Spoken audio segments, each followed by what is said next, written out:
पापी और दुष्ट लोग अक्सर ज़्यादा अमीर होते हैं, लेकिन भगवान उनको इतना सुख उपयोग करने क्यों देते हैं? एक कहानी सुनो। हाँ, जब ब्रह्मादेव सृष्टि की रचना कर रहे थे, तब पहले उन्होंने सतयुग बनाया, फिर त्रेता युग, फिर द्वापर युग, और उसके बाद जब उन्होंने कलयुग बनाया तो अपने ही क्रिएशन को देखकर वो घबरा जाते हैं। वे एक कलयुग को अपने पास बुलाते हैं। कलयुग अविवेकी दुष्ट था, उसका मुख पिशाच की तरह था। वो कलह, कलेश, द्वेष, निद्रा और आलस से भरा हुआ था। वो नाचते हुए रो रहा था तो कभी बुराई के गीत गा रहा था, कभी हंस रहा था। चीखते चिल्लाते हुए, गालियां देते हुए वो नग्न अवस्था में वो ब्रह्मा जी के पास पहुंचा। उसने अपने एक हाथ से जिह्वा पकड़ी थी और दूसरी हाथ से सिसना। जब ब्रह्मा जी उसे देखकर ऐसा करने का कारण पूछते हैं, तब वो कहता है कि कलयुग में जो भी व्यक्ति अपने वाणी के ऊपर और अपने वासना के ऊपर संयम रखता है और भगवान के शरण में रहता है, वो व्यक्ति मेरा शत्रु है। इसलिए मैंने इनको पकड़ कर रखा है।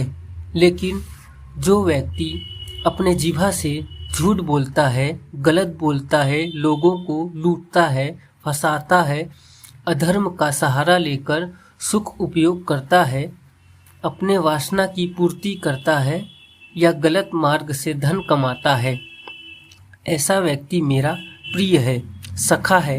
इसलिए मेरे अवधि में ऐसे लोग हमेशा ईश्वर संपन्न रहेंगे।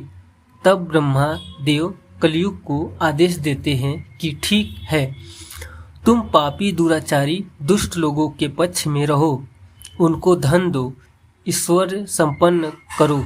लेकिन ऐसे लोग कभी संतुष्ट ना रहें, उनका मन कभी शांत ना रहे, वो अंदर से कभी सुखी ना हो।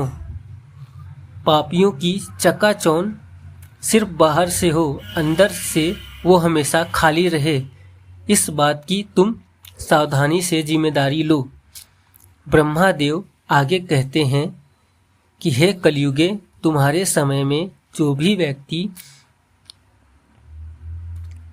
लोग भगवान का नाम लेंगे, ध्यान करेंगे, दान करेंगे, धर्म पूर्वक रहेंगे और तुलसी और गौ माता की पूजा करेंगे, ऐसे लोगों को तुम हमेशा सहाय करो। ऐसे साहित्य लोगों को तुम्हारा कोई असर नहीं होगा। वो हमेशा तृप्त रहेंगे, अंदर से शांत रहेंगे, उनका मन हमेशा स्थिर होगा और वो निर्भय होकर जिएंगे। और ऐसा करना तुम्हारा परम कर्तव्य है। कलयुगे, इतना कष्ट कहकर ब्रह्मादेव कलयुग को पृथ्वी पर भेजते हैं। ये था श्रीमद् गुरु चरित्र का दूसरा अध्याय। ये ग्रंथ वेदों के तुल्य है।